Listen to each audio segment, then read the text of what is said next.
할렐루야. 11월 마지막 주일, 강림절 첫째 주일 온라인 예배 하나님 앞에 올려드리기를 원합니다. 우리가 어디에서 예배하든지 간에 우리가 장소를 구별하고 시간을 성별해서 하나님 앞에 영과 진리로 예배하는 이 온라인 예배가 하나님이 기뻐 받으시는 예배가 되고, 그리고 하나님의 은혜를 동일하게 경험하는 그런 예배가 되기를 소망합니다. 교회 소식 먼저 알려드리도록 하겠습니다. 오늘은 강림절 첫째 주일이면서 우리 교회적으로는 청소년 주일로도 지킵니다. 코로나로 인해서 미뤄진 청소년 주일을 오늘 주일 3부 예배 때 청소년들과 함께 예배하면서 축복하는 시간을 갖고자 합니다. 오늘 이 예배 함께하지 못한다 하시더라도 우리 다음 세대 청소년부를 우리가 축복해 주시고 기도해 주시기를 부탁드리겠습니다. 12월 1일 수요일은 첫날 기도회로 새벽 5시에 모입니다. 첫날, 12월 첫날 첫 시간을 하나님 앞에 드리면서 하나님 앞에 나아가는 그런 복된 시간이 되기를 또한 소망합니다. 샘터 예배 안내입니다. 오늘 저녁은 원래 선교회장과 속장들이 함께 모여서 예배 드리기로 되어 있었는데, 우리가 12월 5일 주일날 저녁 샘터 오픈 예배 때로 다 통합하도록 그렇게 하겠습니다. 오늘 저녁 샘터 예배는 특별히 모이지 않고요, 12월 첫째 주일 저녁 우리 특별히 서강교회 현재 담임하고 계시는 임태일 목사님은 미국 호피 선교사로 15년 동안, 인디언 선교사로 15년 동안 사역하시다가 이제 재작년에 서강교회 담임으로 부임하신 목사님인데요. 우리에게 교회와 선교에 대한 중요한 메시지를 우리에게 던져주실 겁니다. 샘터 오픈 예배는 온 성도들이 함께 참여하실 수 있는 예배입니다. 12월 5일 다음 주일날 저녁 7시 차량 운행도 하니까 차량 운행 시간표 참조해 주시고요. 모든 성도들이 함께 해 주시길 부탁드리고, 특별히 선교회장님과 속장님들은 꼭 참석해 주시기를 부탁드리겠습니다. 자, 이번 주는 일반 속회로 모이지 않고 속장 속회로 모이게 됩니다. 여러분들 속장 선교회장님과 함께 속장 속회 모여주시기를 바라겠습니다. 우리 교회에서 앞으로 북부 복지관과 협력하여서 지역사회를 돕는 사역을 하려고 합니다. 영상 먼저 보시고 광고 계속 이어가도록 하겠습니다.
자, 우리 교회에서는 앞으로 북부 복지관과 협력하여 상계동 지역의 어려운 이웃을 돕는 사역들을 행하고자 합니다. 그 일환으로 먼저 1년에 2차례에 걸쳐 겨울나기와 여름나기를 지원할 예정인데요. 이번에는 우리 11월 28일부터 12월 12일까지 어려운 이웃을 위한 따뜻한 겨울나기 캠페인을 진행하고자 합니다. 참여 방법은 여러분들께서 먼저 이웃사랑 겨울나기 헌금을 여러분께서 해 주시면 그것을 통해서 지역의 저소득 취약계층 어르신들의 난방용품 구입을 하도록 하겠습니다. 또한 과자 기부도 지금 1층에서 받고 있습니다. 사랑의 과자 박스, 카페 우물 앞에 놓여있는 그 사랑의 과자 박스에 여러분이 과자를 기부해 주시면 모아진 과자는 포장해서 취약계층 아동들을 위해 성탄 선물로 전해질 예정입니다. 그러니까 여러분들께서 이 따뜻한 겨울나기 캠페인 여러분 함께 동참해 주시면 감사드리겠습니다. 자, 12월 25일 성탄절에는 유아세례가 예정되어 있습니다. 우리 유아세례 신청 원하시는 우리 가족은 여러분 교회로 신청해 주시면 안내해 드리겠습니다. 자, 오늘 이 시간 서로 축복하기를 원합니다. 먼저 가족과 예배하는 가족과 함께 축복해 주시고, 두 번째 부를 때는 우리 함께 예배하고 있을, 어디선가 함께 예배하고 있을 우리 교우들을 위해서 서로 축복하는 시간 갖기를 원합니다. 당신은 하나님의 언약 안에 있는 축복의 통로입니다. 당신은 하나님의 언약 안에 있는 축복의 통로,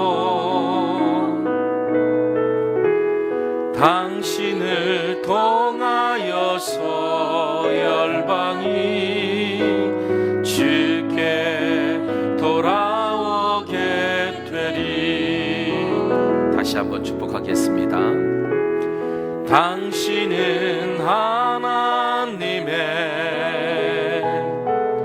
언약 안에 있는 축복의 통로, 당신을 통하여서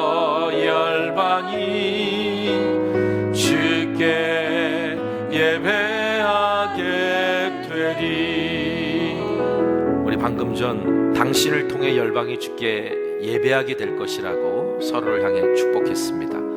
오늘 예배가 그런 예배가 되길 원합니다. 중요한 것은 하나님께서 기뻐하시는 그 예배를 드리기 위해 오늘 우리가 어떤 마음으로 이 온라인 예배에 참여하고 있냐는 겁니다.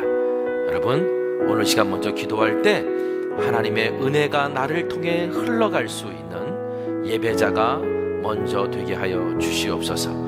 내가 먼저 하나님이 기뻐하시는 예배를 이 시간 드리기를 원합니다라고 그렇게 결단하며 기도하기를 원합니다. 기도하겠습니다.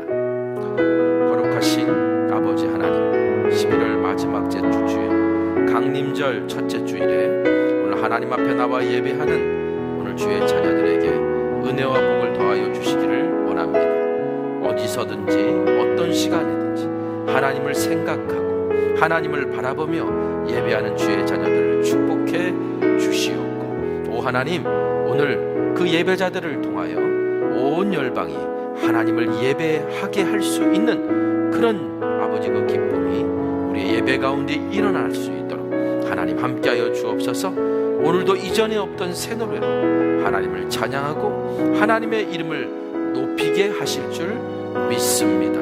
모든 말씀 우리 구주 예수 그리스도의 이름으로 기도합니다. 아멘. 하나님은 영이십니다. 영이신 하나님께 영과 진리로 예배합시다.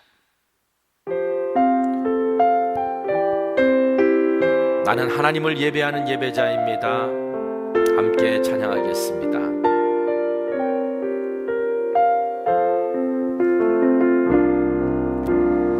나는 하나님을 예배하는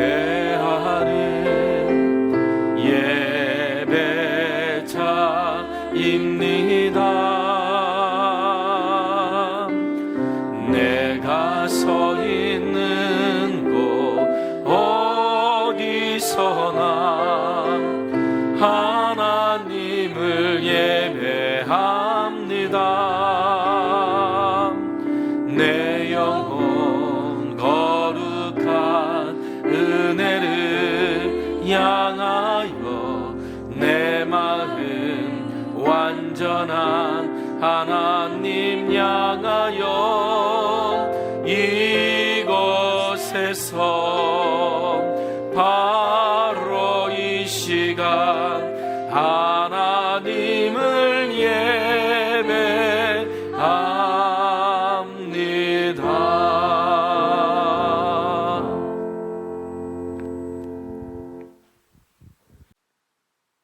전능하사 천지를 만드신 하나님 아버지를 내가 믿사오며 그 외아들 우리 주 예수 그리스도를 믿사오니 이는 성령으로 잉태하사 동정녀 마리아에게 나시고 본디오 빌라도에게 고난을 받으사 십자가에 못 박혀 죽으시고 장사한 지 사흘 만에 죽은 자 가운데서 다시 살아나시며 하늘에 오르사 전능하신 하나님 우편에 앉아 계시다가 저리로서 산 자와 죽은 자를 심판하러 오시리라. 성령을 믿사오며 거룩한 공회와 성도가 서로 교통하는 것과 죄를 사하여 주시는 것과 몸이 다시 사는 것과 영원히 사는 것을 믿사옵나이다. 아멘. 성문으로 나아가라, 나아가라. 백성이 올 길을 닦으라. 큰 길을 수축하고 수축하라. 돌을 제하라. 만민을 위하여 기치를 들라. 여호와께서 땅끝까지 선포하시되 너희는 딸 시온에게 이르라. 보라, 내 구원이 이르렀느니라. 보라, 상급이 그에게 있고 보응이 그 앞에 있느니라 하셨느니라. 사람들이 너를 일컬어 거룩한 백성이라, 여호와께서 구속하신 자라 하겠고, 또 너를 일컬어 찾은 바 된 자요 버림받지 아니한 성읍이라 하리라. 선지자 이사야의 책에 쓴 바 광야에서 외치는 자의 소리가 있어 이르되 너희는 주의 길을 준비하라. 그의 오실 길을 곧게 하라. 모든 골짜기가 메워지고 모든 산과 작은 산이 낮아지고 굽은 것이 곧아지고 험한 길이 평탄하여질 것이요 모든 육체가 하나님의 구원하심을 보리라 함과 같으니라.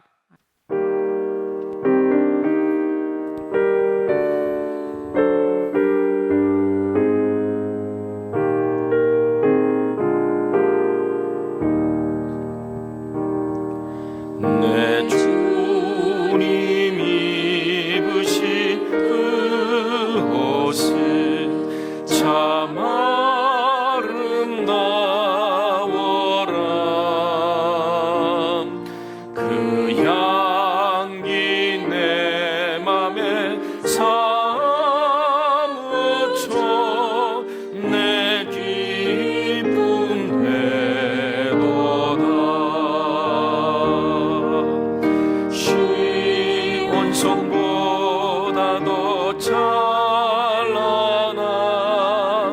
저 천성 떠나소. 이 세상 오신 예수님 참 내 구세주. 내 주는 쓰라린 고통을 다 견디셨도다. 주 지신 십자가 대할 때 나 눈물을 흘리네. 온성보다 더 찬란한 저 천성 떠나소. 이 세상 오신 예수님 참 내 구세주. 내 주님이 부신 귀하고 나 만져보았네. 내 발이 죄악에 빠질 때 주 나를 붙드네. 온성보다 더 찬란한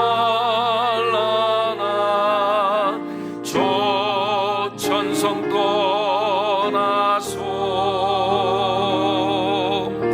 이 세상 오신 예수님 참 내 구세주.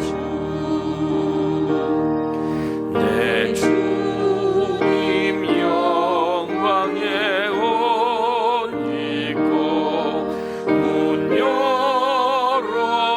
열어주실 때 나 주님 나라에 들어가 영원히 살겠네.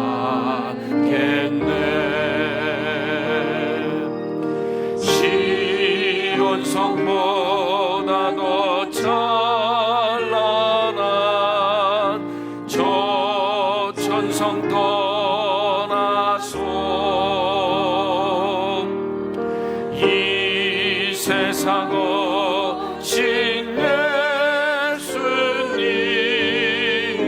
예수님 참 내 구세주.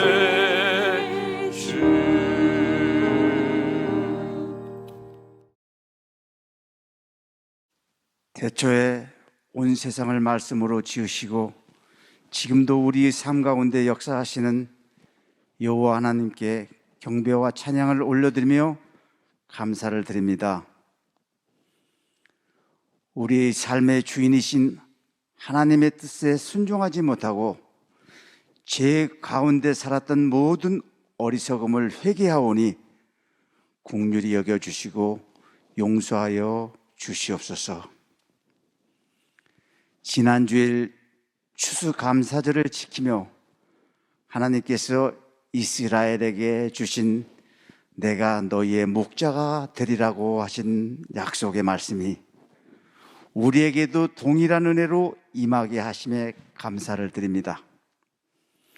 금년 한 해 동안도 이모저모 지켜주시고 은혜 주심을 기억하며 주님께 깊은 감사를 드릴 수 있음에 다시금 감사드립니다. 주님, 저희들이 적극적으로 전도 사역을 하지 못하는 상황에서도 새 가족을 보내주시는 은혜에 감사를 드립니다.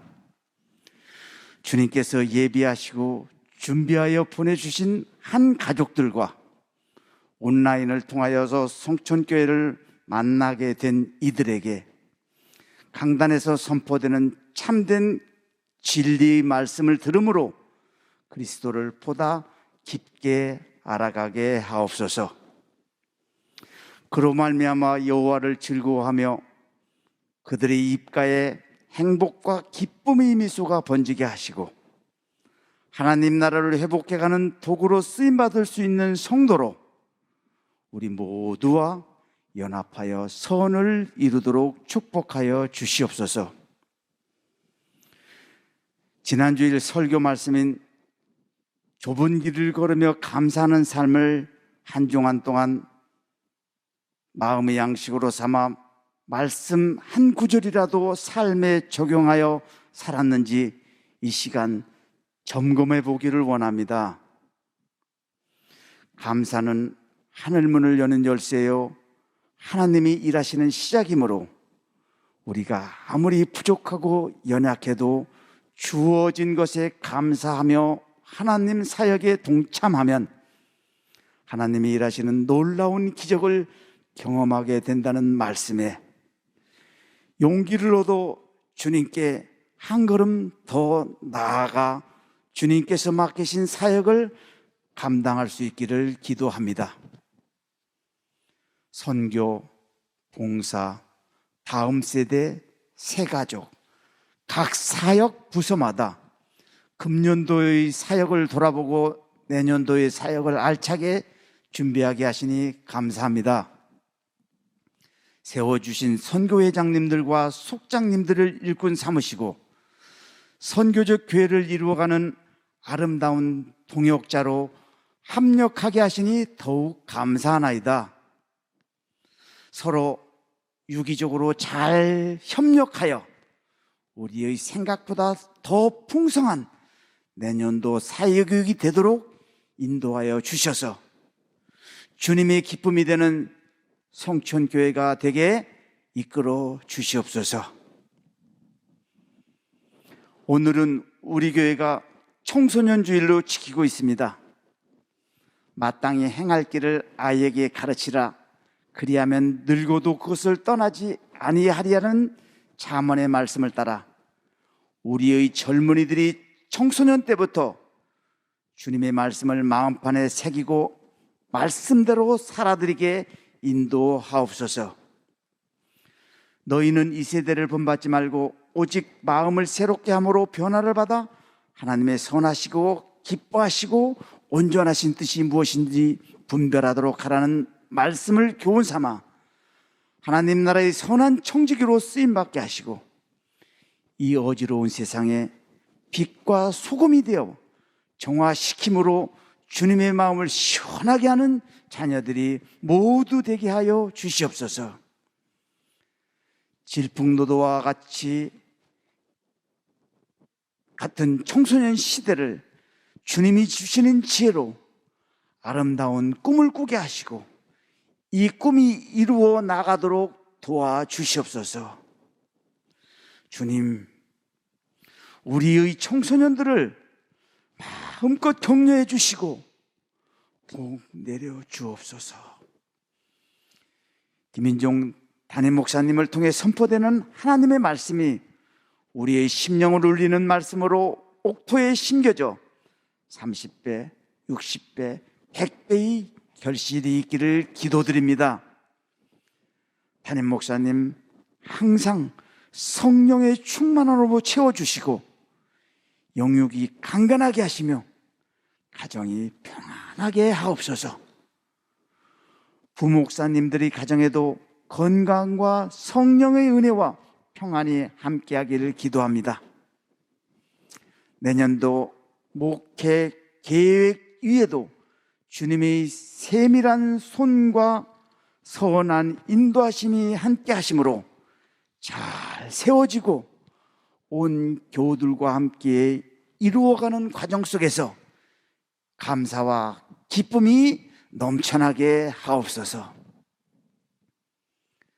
사람이 마음으로 자기 길을 계획할지라도 그의 걸음을 인도하시는 이는 여호와이심을 믿사오니 오직 주님께만 의탁을 드리며 주님께만서 인도하여 주실 줄 믿고 감사드립니다.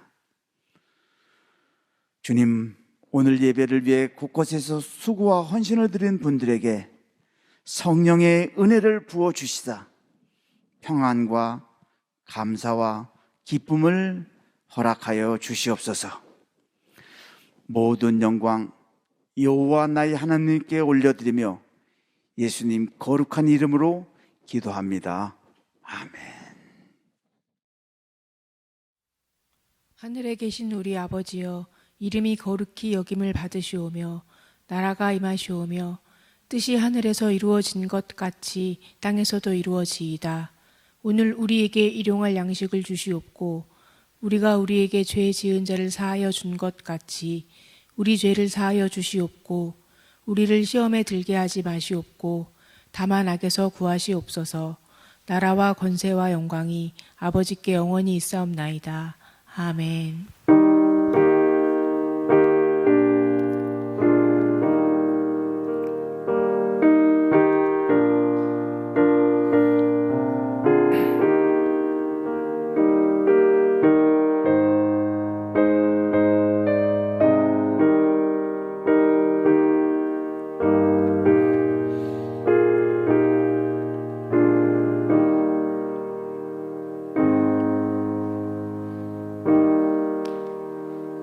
오늘 우리에게 주시는 하나님의 말씀은 베드로전서 2장 18절에서 25절에 있는 말씀입니다.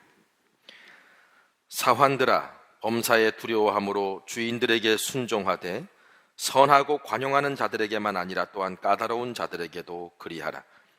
부당하게 고난을 받아도 하나님을 생각함으로 슬픔을 참으면 이는 아름다우나 죄가 있어 매를 맞고 참으면 무슨 칭찬이 있으리요. 그러나 선을 행함으로 고난을 받고 참으면 이는 하나님 앞에 아름다우니라. 이를 위하여 너희가 부르심을 받았으니 그리스도도 너희를 위하여 고난을 받으사 너희에게 본을 끼쳐 그 자취를 따라오게 하려 하셨느니라. 그는 죄를 범하지 아니하시고 그 입에 거짓도 없으시며 욕을 당하시되 맞대어 욕하지 아니하시고 고난을 당하시되 위협하지 아니하시고 오직 공의로 심판하시는 이에게 부탁하시며 친히 나무에 달려 그 몸으로 우리 죄를 담당하셨으니 이는 우리로 죄에 대하여 죽고 의에 대하여 살게 하려 하십니다. 그가 채찍에 맞음으로 너희는 나음을 얻었나니 너희가 전에는 양과 같이 길을 잃었더니 이제는 너희 영혼의 목자와 감독 되신 이에게 돌아왔느니라.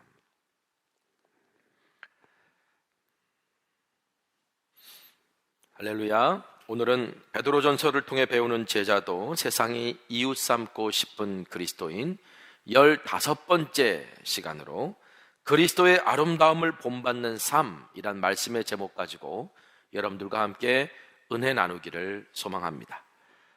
오늘부터 강림절기가 시작됩니다. 앞으로 4주 후 성탄절이 오기 전까지 이제 매주 강단에 기다림초가 하나씩 켜질 것입니다. 이 초를 기다림초라고 부르는 것은 강림절이 이 땅에 육신으로 오신 그리스도를 회상하고 다시 오신다고 약속하신 그리스도를 소망 중에 기다려야 함을 상징하고 있기 때문입니다. 그러므로 강림절이란 기다림의 절기, 기다림의 시간이다라고 말할 수 있습니다.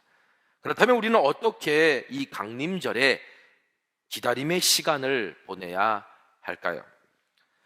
기타 같은 이제 악기를 연주하다 보면 음이 미세하게 중간에 틀어집니다. 그래서 연주 중간에 그 음을 조율하는 시간을 따로 갖기도 합니다. 저는 이 강림절이야말로 오늘 우리들에게 이 악기를 조율하듯 우리의 신앙과 믿음을 조율하는 시간이다라고 생각합니다. 여러분 또한 기타를 처음 손에 쥔다고 바로 연주를 할 수 있는 것 아니잖아요. 기타를 딱 잡으면 처음에 기본 코드를 잡는 법부터 배워야 되고 손가락에 굳은 살이 생기는 아픔의 과정도 견뎌야 합니다. 하지만 그렇다고 해서 정말 사람들에게 감동을 주는 연주를 할 수 있는 건 아니에요. 부단히 연습하고 노력해야 되고, 이제 그 음악에 대한 이해가 깊어져야 사람들에게 감동을 줄 수 있는 연주를 할 수 있는 것입니다. 여러분, 그리스도인을 닮아가는 그리스도인의 성숙의 과정도 저는 이와 같다라고 생각합니다. 그리스도인은 그리스도의 아름다움을 삶으로 고백하고 노래하는 사람이 되어야 되는데, 이를 위해서 오늘 우리도 매일 매순간 하나님 앞에 우리의 신앙을, 삶을 조율하는 그런 시간을 가져야 됩니다. 저는 그것이 바로 이 강림절기라고 생각해요. 이를 위해서 그리스도인은 그리스도를 닮고자 노력해야 되는데, 잊혀진 제자도를 쓴 달라스 윌러드는 그 책에서 이렇게 말하고 있습니다. 제자란 그리스도처럼 되겠다는 의지와, 그래서 그분의 믿음과 실천 안에 거하겠다는 의지를 품고서 자신의 일상사를 그 목표에 맞추어 체계적이고 점진적으로 재조정하는 사람이다. 여러분, 제자가 되고 예수님을 닮고 변화가 되는 것은 예수 믿는다고 해서 그냥 되어지는 것이 아닙니다. 달라스 윌러드의 말처럼 그리스도처럼 되겠다는 의지를 갖고, 어떻게 보면 다니엘처럼 내가 바벨론 땅에 포로로 끌려왔지만 하나님의 백성의 정체성만큼은 잃지 않겠다고 뜻을 정하는 삶을, 그런 의지를 가져야, 그래야만이 오늘 우리가 변화된 삶으로 나아갈 수 있다는 거예요. 여러분, 다니엘이 이렇게 뜻을 정했을 때 하나님께서 그 다니엘을 어떻게 해 주셨습니까?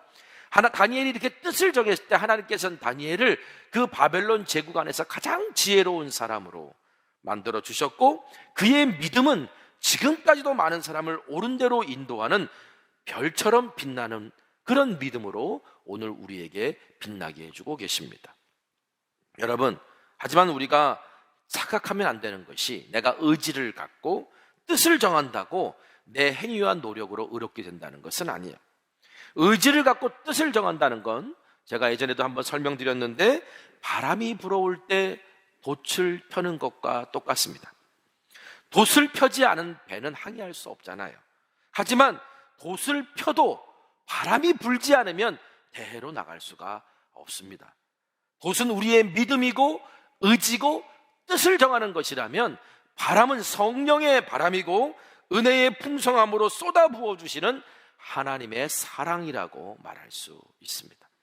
에베소서 1장 7절, 우리는 그리스도 안에서 그의 은혜의 풍성함을 따라 그의 피로 말미암아 속량 곧 죄사함을 받았느니라. 우리가 어떻게 죄사함을 받았느냐? 사도 베드로는 은혜의 풍성함을 따라라고 말합니다. 여러분, 주님께서 왜 우리에게 은혜의 풍성함을 따라 십자가에서 쏟으신 그 어마어마하신 사랑을 우리에게 부어주신 걸까요? 그 이유는 하나, 우리의 죄가 그만큼 크기 때문입니다. 그러므로 우리는 하나님께서 은혜의 풍성함 가운데 쏟아 부어주시는 사랑으로만 우리는 그리스도를 닮아가는 변화된 삶을 살아갈 수 있습니다. 또 에베소서 2장 7절 말씀 보니까, 이는 그리스도 예수 안에서 우리에게 자비하심으로써 그 은혜의 지극히 풍성함을 오는 여러 세대에 나타내려 하심이라 했습니다. 여러분, 오늘 이 말씀처럼 우리에게 흘러넘친 그 사랑이 있어야만 세상에 그 사랑을 전하는 제자의 사명을 감당할 수 있다는 겁니다. 여러분, 그러므로 예수 믿고 변화되는 것은, 그리고 우리가 그리스도인이 세상을 변화시킬 수 있는 것은, 하나님의 풍성하신 은혜가, 그 사랑이 우리 안에서 계속 흘러 넘쳐야만 가능하다는 사실을 우리가 알아야 됩니다. 여러분, 제자가 되는 것도 마찬가지예요. 그런데 오늘 우리는 왜 예수 믿어도 우리의 삶이 변하지 않는다, 혹은 사람이 변하지 않는다는 말을 듣거나 하게 되는 걸까요? 만일 내가 예수 믿어도 사람은 변하지 않아, 이런 생각을 가지고 계신 분 있다면 제가 드리는 질문에 한번 답을 해보십시오. 예수님은 사람을 변화시킬 능력이 예수님에게 없기 때문에 사람은 예수 믿어도 변하지 않는 걸까요? 예수님께서 그냥 우리가 죽어서 천국 가는 존재, 이 세상하고는 상관없이 우리가 죽어서 천국 가는 존재가 되게 하시려고 그 일을 위해서만 십자가에서 그 엄청난 고통을 당하시고 피를 쏟으시고 대속제물이 되어 죽으신 걸까요? 혹시 예수님께서 여러분만 사랑하신다라고 생각하십니까? 그래서 나는 변화시켜 주셨지만, 예수님께서 나는 변화시켜 주셨지만 다른 사람은 변화시키지 못한다고 생각하는 것은 아닐까요? 아니면 내가 변화되지 않았기 때문에 다른 사람도 변화될 리 없다라고 단정하는 것은 아닐까요? 여러분 기억하십시오. 예수 믿어도 변화되지 않는 것은 예수님 때문이 아닙니다. 이사야서 59장 1절에서 2절, 여호와의 손이 짧아 구원하지 못하심도 아니요 귀가 둔하여 듣지 못하심도 아니라 오직 너희 죄악이 너희와 너희 하나님 사이를 갈라놓았고 너희 죄가 그의 얼굴을 가리어서 너희에게서 듣지 않으시게 함이니라. 여러분, 우리가 예수 믿고도 변화되지 않는 것은 예수님에게 그 능력이 없기 때문이 아닙니다. 우리가 사는 이 세상하고 상관없이 죽어서만 천국 가는 존재 만들어 주시기 위해서 예수님이 십자가를 지신 것도 아닙니다. 여러분, 우리가 예수 믿고도 변화되지 않는 것은 그리스도를 닮는 것보다 더 중요한 것이 있다라고 착각하는 우리들의 어리석음 때문입니다. 다시 말하면 신앙의 우선순위가 그리스도를 닮는 일에 가 있지 않은 거예요. 저는 이번 강림절이 바로 이 신앙의 우선순위를 재조정하는 시간이 되기를 소망합니다. 또한 그리스도 예수 안에 있는 생명의 성령의 법이 죄와 사망의 법에서 우리를 해방하였음에도 불구하고 우리는 여전히 죄의 한계에 갇혀 살고 있는 그러한 믿음 없음 때문에 우리의 삶이 변화되지 않는 겁니다. 로마서 8장 1절에서 2절, 그러므로 이제 그리스도 예수 안에 있는 자에게는 결코 정죄함이 없나니 이는 그리스도 예수 안에 있는 생명의 성령의 법이 죄와 사망의 법에서 너를 해방하였음이라. 아멘. 이것을 어떻게 설명할까? 여러분, 전자제품이나 혹은 이제 컴퓨터 프로그램 소프트 중에는요, 이게 소프트웨어적으로 기능을 제한해 놓은 게 있어요. 그러니까 하드웨어적으로는 얼마든지 그 기능을 구현할 수 있는데, 그러니까 좀 비싸게 좀 팔려고 어떻게 소프트웨어적으로 기능을 제한해 놓은 게 있는 거예요. 그래서 상위 버전에 돈을 더 내야만이 상위 버전에서 사용할 수 있게 만들어 놓는 그런 전자제품이나 프로그램들이 있어요. 제한을 걸어 놓은 거예요. 여러분, 죄라고 하는 게 바로 오늘 우리에게 그렇게 제한을 걸어 놓은 겁니다. 잃어버린 하나님의 형상을 회복하는 존재가 되지 못하도록 우리를 죄인으로 남게 만들어 놓은 것이 바로 그 죄예요. 죄. 그런데 예수님의 십자가의 대속으로, 은총으로 말미암아 우리는 이미 죄로 인해 묶여있는 그 제한이 이미 풀렸다는 것을 여러분 믿으시길 바랍니다. 그래서 예수 믿어도 변하지 않는다라고 생각하는 사람들은 이 믿음이 분명하지 않거나 아니면 내가 제자도를 따라 살겠다라고 하는 의지, 신앙의 우선순위가 온전히 서 있지 않다라고 볼 수 있으면 돼요. 에베소서 4장 13절, 우리가 다 하나님의 아들을 믿는 것과 아는 일에 하나가 되어 온전한 사람을 이루어 그리스도의 장성한 분량이 충만한 데까지 이르리니. 여러분, 하나님께서는 이미 그리스도 예수로 말미암아 우리 안에 죄로 말미암아 걸려있는 이 제한을 풀어놓으셨어요. 그러니까 우리는 이제 그리스도의 장성한 분량까지 잘할 수 있는, 예수님의 성품을 회복해 나아갈 수 있는 존재가 이미 되었다라고 성경은 우리에게 이야기합니다. 그러므로 우리가 그리스도의 장성한 분량까지 자라가는 제자가 되려면 제자도를 실천하려고 하는 의지, 다시 말하면 우리의 신앙의 우선순위에 그리스도를 닮겠다는 걸 앞에 놔두는 그 의지와 그것을 위해서 우리의 삶을 재조정하는 결단이 있어야 된다는 거죠. 강림절이란 그러므로 우리의 신앙을 이 하늘의 절대음에 맞춰 조율하고 그리스도의 아름다운 노래를 부르도록 삶을 재조정하라고 우리에게 허락하신 은총의 시간이라고 저는 믿습니다. 지난 2년 동안 코로나로 찾아온 어마어마한 변화로 인해 지금 우리의 신앙의 모습, 삶의 모습에는 정말 많은 조율이 필요합니다. 특히 새 시대에 걸맞는 새 노래를 부르기 위한 조율이 이 시대에 절실히 필요한 때입니다. 여러분, 2021년 강림절이 바로 새 시대에 걸맞는 새 노래를 부를 수 있도록 하는 조율을 하는 그런 시간이 되기를 간절히 소망합니다. 자, 악기를 조율하려면 기준음이 있어야 되는 것처럼 우리의 삶을 재조정하는 것도 마찬가지예요. 우리가 하나님을 찬양하고 그리스도의 아름다움을 삶으로 노래하는 사람이 되려면 먼저 그리스도를 기준으로 우리의 삶을 재조정해야 되는 겁니다. 자, 오늘 본문에서 베드로는요, 우리가 부르심대로 살 수 있도록 그리스도께서 본을 보여주셨다, 이렇게 말합니다. 21절입니다.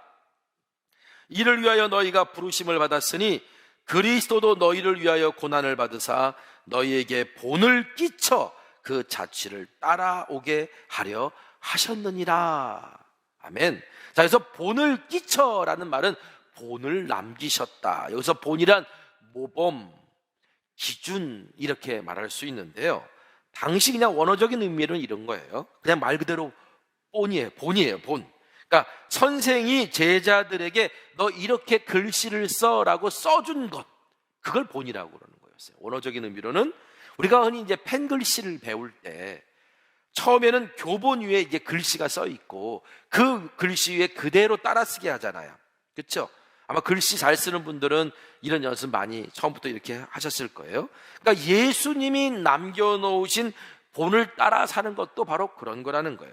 지금 우리가 계속해서 지금 15주 동안, 오늘까지 15주 동안 나누고 있는 이 제자도라는 거는요, 예수님을 본받게 하는 펜글씨 교본 같은 거예요. 처음에는 그걸 따라하는데 어색해요.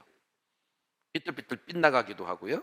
그리고 이제 그 본이 없이 옆에다가 그걸 똑같이 따라 쓰려고 하다 보면, 본이 있을 때는 이걸 잘 썼는데 그 옆에 똑같이 따라 쓰려고 하다 보니까 잘 안 써질 때가 있잖아요. 하지만 그렇게 계속 써내려가다가 점점 그 원본에 있는 글씨 같이 되어지는 것처럼 오늘 우리도 제자도의 삶을 하나하나 실천해가고 배워가다 보면서 점점 그리스도의 아름다움을 닮아가게 되는 겁니다. 그래서 21절에 그리스도도 너희를 위하여 고난을 받으사 너희에게 본을 끼쳐 그 자취를 따라오게 하려 하셨느니라 라고 말씀한 거예요. 여러분, 베드로는 예수님께서 고난을 받으셨을 때 어떤 본을 보여주셨는지 우리가 주목하기를 바랬습니다. 특별히 그 대상, 지금 이 베드로의 편지, 이 권면을 받고 있는 이 대상은 어떤 사람들이었냐면 노예로서, 종으로서 그리스도이 된 사람들에게 그리스도께서 고난을 가운데 행하신 본을 따르라 라고 지금 권면하고 있는 내용입니다. 당시 사회, 로마 사회에서 노예로서 그리스도인이 된다는 것은 이중고를 겪어야 된다는 걸 말했어요. 그리스도인이 된다는 것도 핍박당하는 건데 노예로서는 더 힘든 삶을 살아야 됐기 때문이죠. 여러분, 당시 로마 사회에서 노예의 신분과 위치를 알 수 있는 말이 있습니다. 이런 말이 있어요. 주인이 종에게 무엇을 하든 그것은 심판이고 정의였으며 법이었다. 다시 말하면 주인이 노예에게 어떤 것을 행하든 그거는 법이었다는 거예요. 심판이었다는 거예요. 여러분, 이런 세상에서 노예가 어떻게 살아가야 되는지 여러분 우리가 짐작할 수 있잖아요. 쉽지 않은 삶이에요. 그런데 본문에서 사도 베드로가 범사의 주인에게 순종하는 두려운 마음을 가지고 살라고 그리스도의 종들에게 권면하는 내용을 오늘 성경에서 봅니다. 18절 말씀, 사환들아 범사에 두려워함으로 주인들에게 순종하되 선하고 관용하는 자들에게만 아니라 또한 까다로운 자들에게도 그리하라. 자, 여기서 두려운 마음을 가지라 했을 때 이 두려운 마음은 벌 받을까 봐 생기는 두려움이 아니라 권위에 순종하는 자세를 말하는 거예요. 사실 여러분들도 지금 어떤 이 말씀을 읽고 이렇게 어떤 생각이 드셨는지 모르겠지만 이 현대인들의 입장에서는 이 베드로의 이 말이 납득하기가 쉽지 않아요. 근데 여러분 중요한 것은 베드로의 이러한 주장을 오늘날의 관점으로 보면 이건 오해하기 쉽다는 겁니다. 자, 당시 로마 사회의 인구의 5분의 1은 다 노예였어요. 노예가 없으면 살아갈 수 없는 구조, 이게 바로 로마 사회였습니다.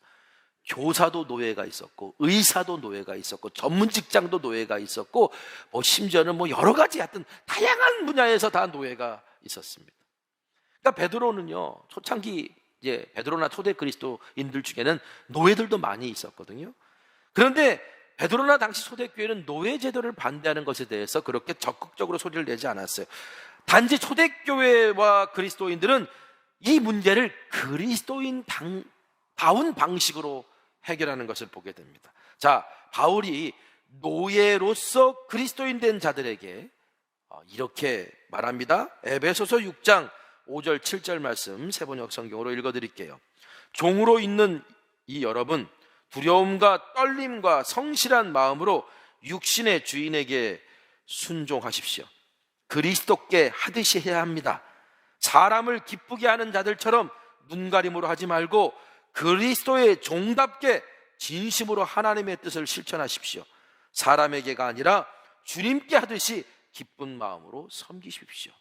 먼저 노예인 종인 그리스도인들을 향해 바울이 뭐라고 말하냐면 당신들의 주인을 섬길 때 그리스도께 하듯 기쁜 마음으로 섬겨라, 이렇게 권면합니다.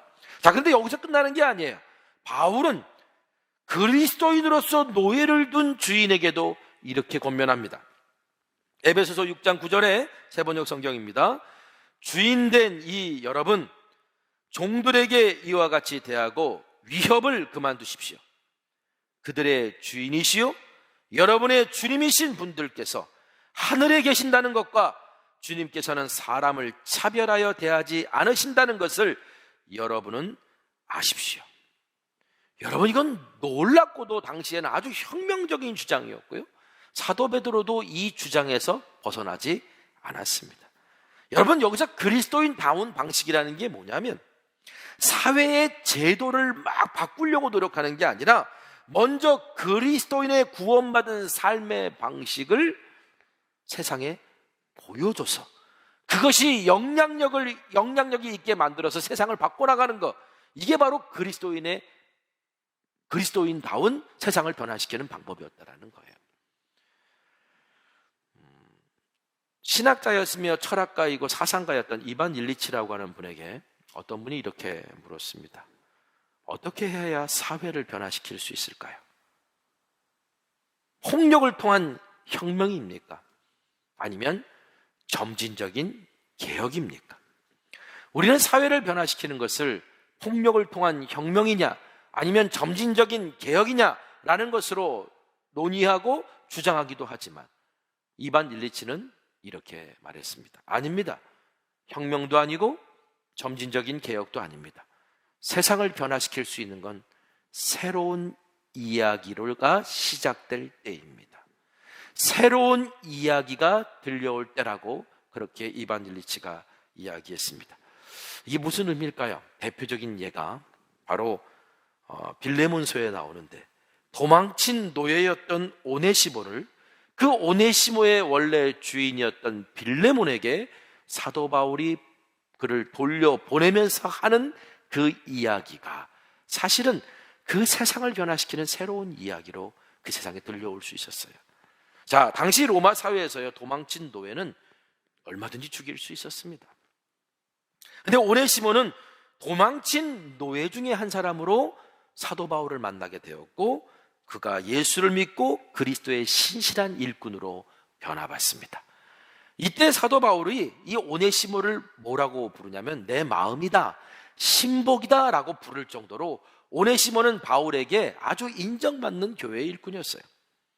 자, 그런데 오네시모는 도망친 노예였기 때문에 주인에게 돌려보내는 것이 그 당시의 사회의 법이기도 했습니다. 그래서 사도 바울이 그 빌레몬에게 오네시모를 돌려보내는데 그 빌레몬도 그리스도의 신실한 일꾼이었고 제자였어요. 그래서 바울은 오네시모를 빌레몬에게 보내면서 오네시모를 노예나 종이 아니라 형제로 받아주기를 바라는 마음으로 빌레몬에게 이렇게 정중하게 부탁합니다. 빌레몬서 1장 16절 17절 세번역 성경으로 읽어드릴게요. 이제부터는 그는 종으로서가 아니라 종 이상으로 곧 사랑받는 형제로 그대의 곁에 있을 것입니다. 특히 그가 나에게 그러하다면 그대에게는 육신으로나 주님 안에서나 더욱 그러하지 않겠습니까? 그러므로 그대가 나를 동지로 생각하면 나를 맞이하듯이 그를 맞아 주십시오. 여러분, 빌레몬은 당연히 오네시모를 자신의 노예나 도망친 노예로 생각하지 아니하고 바울의 권면대로 그리스도 안에서 한 동역자요, 사랑하는 형제로 그 오네시모를 받아 주었을 겁니다.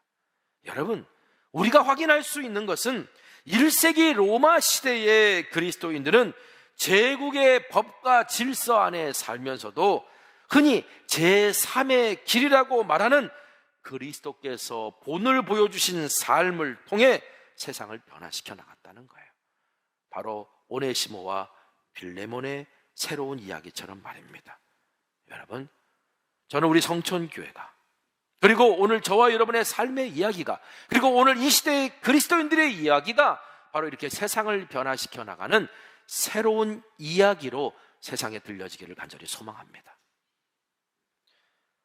도망친 자신의 노예를 그리스도께 순종의 형제로 받아준 빌레몬과 같은 그런 어떤 하나의 아름다운 신앙인도 있었지만, 세상에 노예를 둔 주인들이 모두가 다 그리스도인도 아니었고 또 모두가 다 빌레몬처럼 관대하지도 않았습니다. 그러나 베드로는요, 주인의 성향과 상관없이 그가 관용적인 사람이든 까다로운 사람이든 그리스도인 종들에게 뭐라고 말하냐? 주인을 향해 두려운 마음으로, 즉 권위에 순종하는 태도를 가지라고 부탁합니다.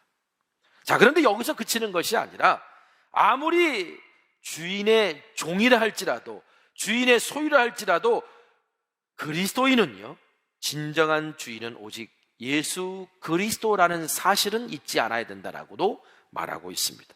자, 그렇다면 내가 노예고 종이에요. 근데 진정한 주인은 예수 그리스도라 믿고 살면서 나의 육신의 주인인 그에게 두려운 마음을 가지고 순종하고 삽니다.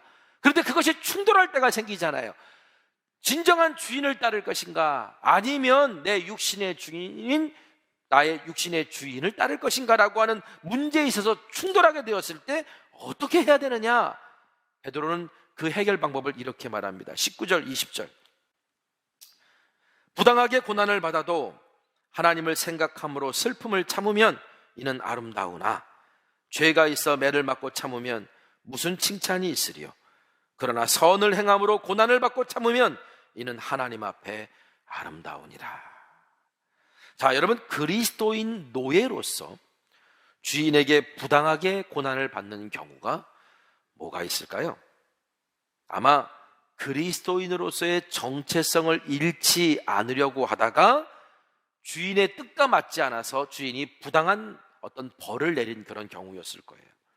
이때 베드로가 뭐라고 말하냐면, 이러한 때에 같이 욕하고 같이 맞서고 도망치고 이런 삶을 선택하는 게 아니라 하나님을 생각하고 슬픔을 참으면 하나님 보시기에 그게 아름다운 일이 될 것이다 라고 말합니다. 어떻게 보면 우리에게 고난, 그리스도인들에게 찾아온 고난이란 그리스도를 닮아가도록 만드는 초청장이라고도 말할 수 있어요.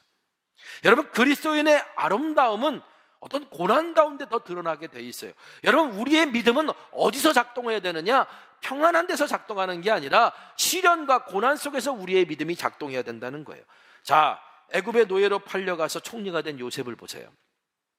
요셉은 억울하게 노예가 되었지만 주인 보디발의 권위에 순종했고 최선을 다해 주인을 섬겼습니다. 그랬을 때 요셉은 보디발의 모든 집안의 일들을 책임지는 사람이 될 수 있었어요. 자, 그러던 어느 날 요셉은 보디발의 아내에게 유혹을 받습니다. 그런데 요셉은 여주인의 명령에 순종하지 않고 그 일 때문에 부당한 고난을 받게 돼요. 자, 그런데 요셉이 죄의 유혹을 이길 수 있었던 것은 요셉가 하나님 앞에서 살고자 했던 사람이었기 때문입니다.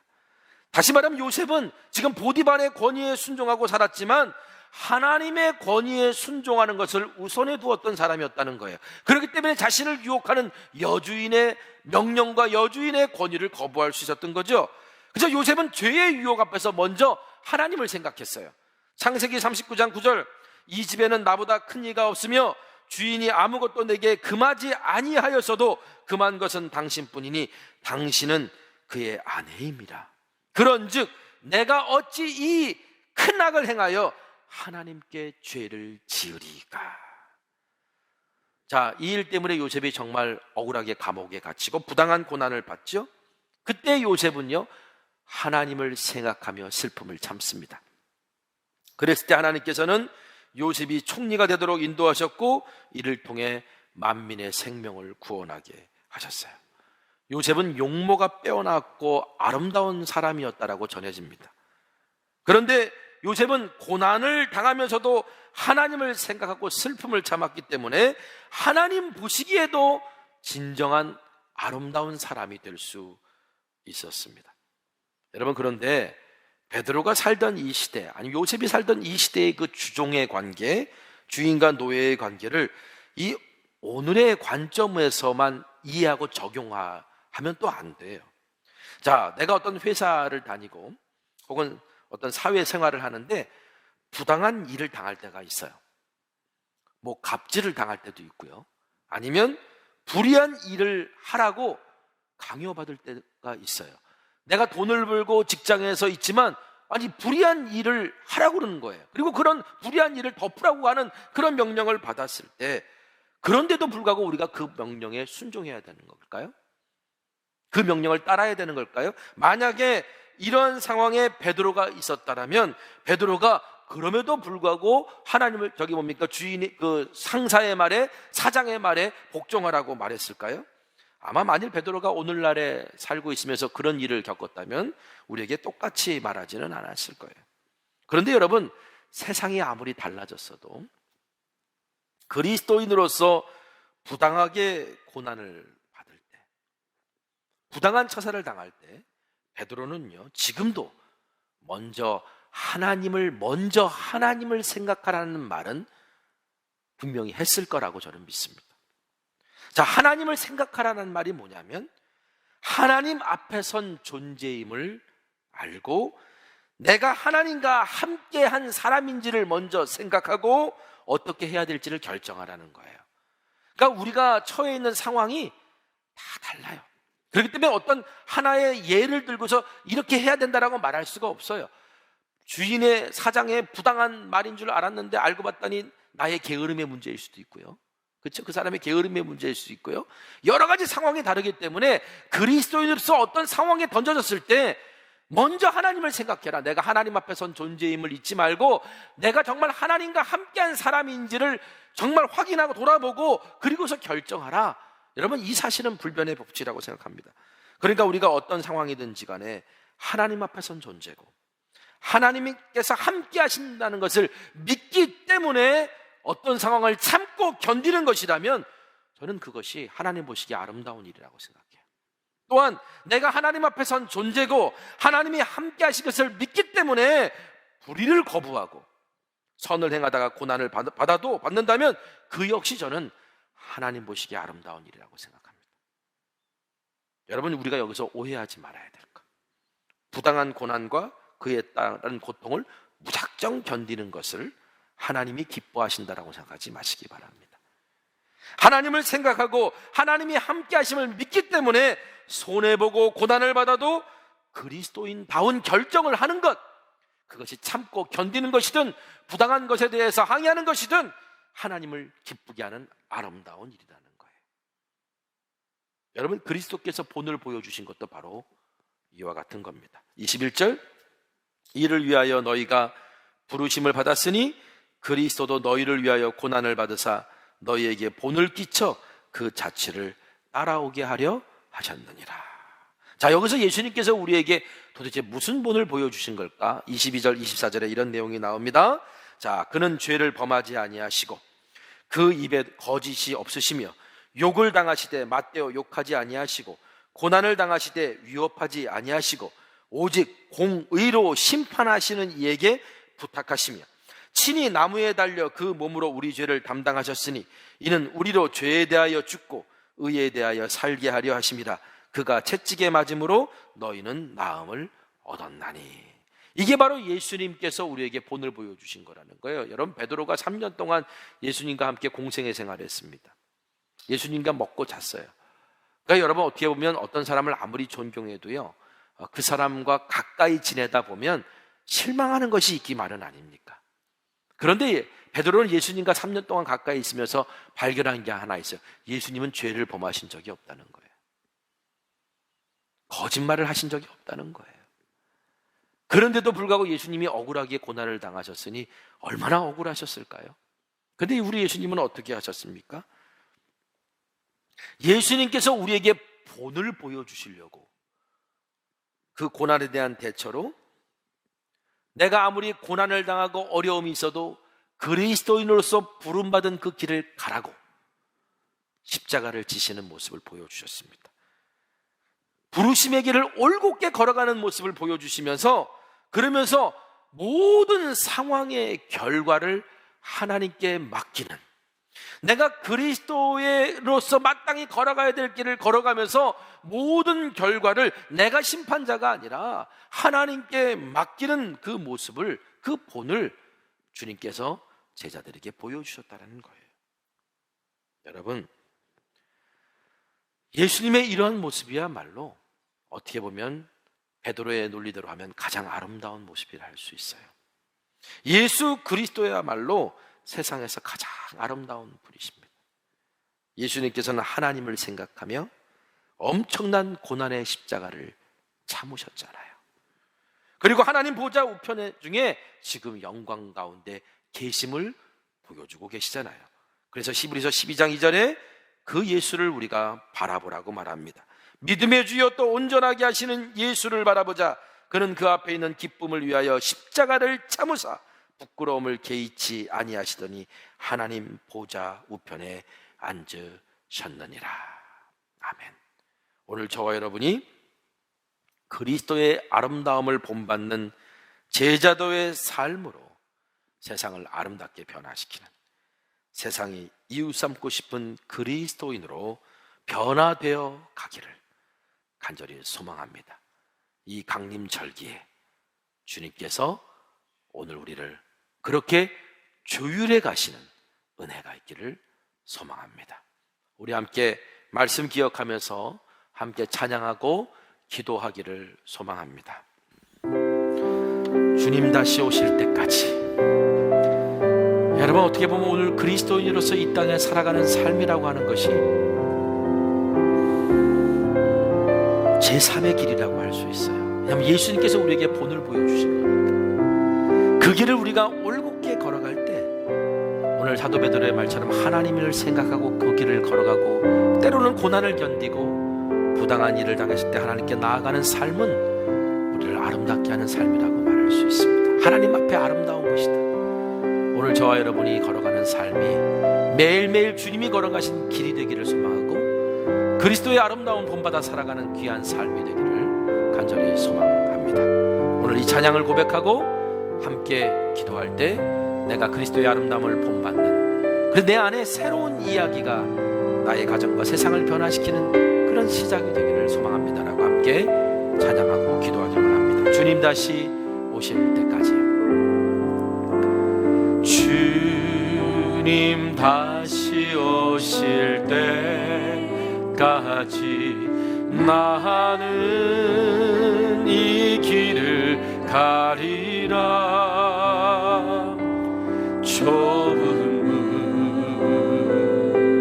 좁은 길 나의 십자가 지고 나의 가는 이 길 끝에서 나는 주님을 보리라. 영광의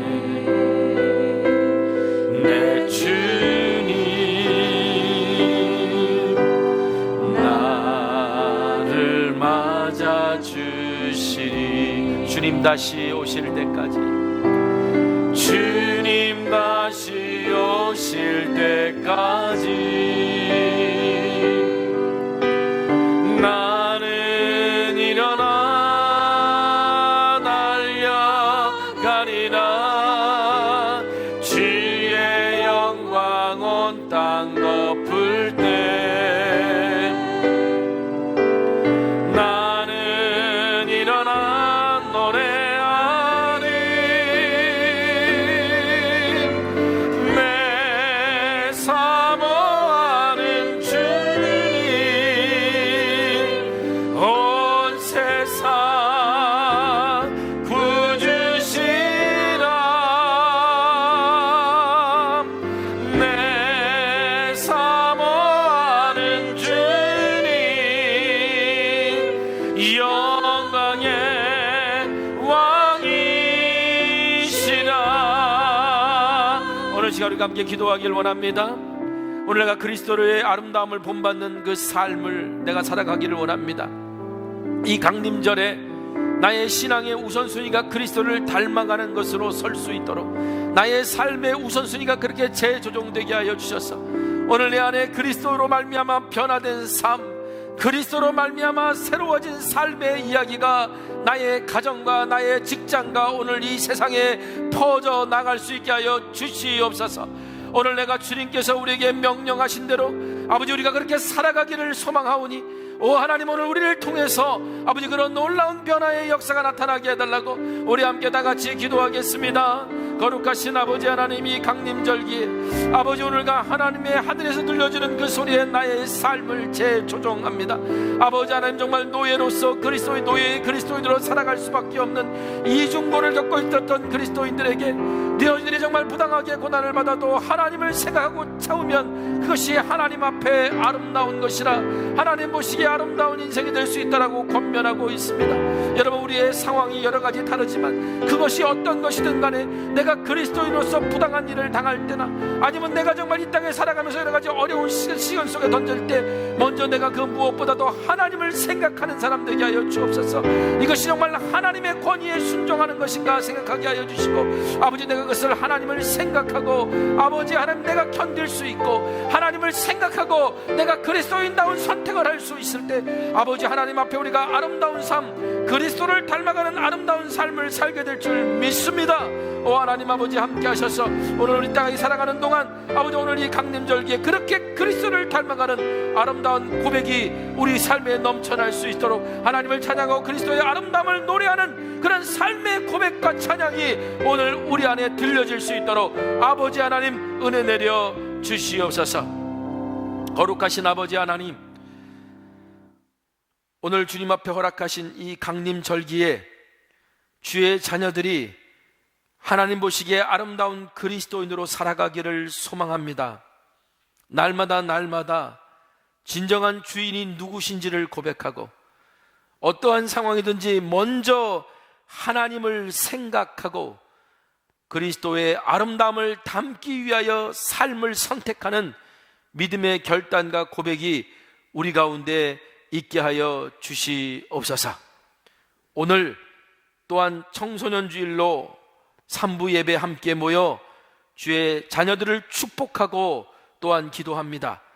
하나님께서 함께 하셔서 이들을 축복해 주시고 하나님이 기뻐 받으시는 아름다운 인생들로 그리스도를 닮아가는 새로운 이야기가 그들을 통해 그들이 살아가는 세상, 그들이 주역이 되는 세상 속에는 이제 그리스도의 아름다운 이야기가 세상을 변화시키는 열매로 나타나는 은혜와 축복이 있게 하여 주시옵소서. 오늘도 주님 앞에 드려진 귀한 예물 하나님 기뻐 받아 주시옵고 오직 주님만이 영광 받으시는 아름다운 이야기가 펼쳐지도록 축복하옵소서. 지금은 우리 주 예수 그리스도의 크신 은혜와 하나님 아버지의 무한하신 사랑하심과 성령님의 감화감동 역사 충만 교통 내주하심의 은혜와 은총이 그리스도의 아름다움을 담기 위해 이 강림절에 나의 삶과 신앙의 우선순위를 재조정하며 주 앞에 서기를 원하는 주의 자녀들 위해 지금부터 영원까지 함께하여 주시옵기를 우리 구주 예수님의 이름으로 축원합니다.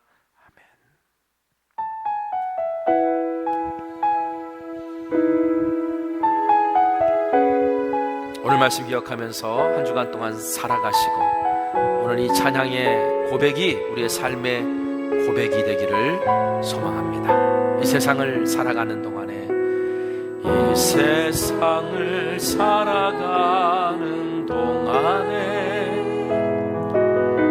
나의 힘을 의지할 수 없으니 기도하고 낙심하지 말 것은 주께서 참 소망이 되심이라.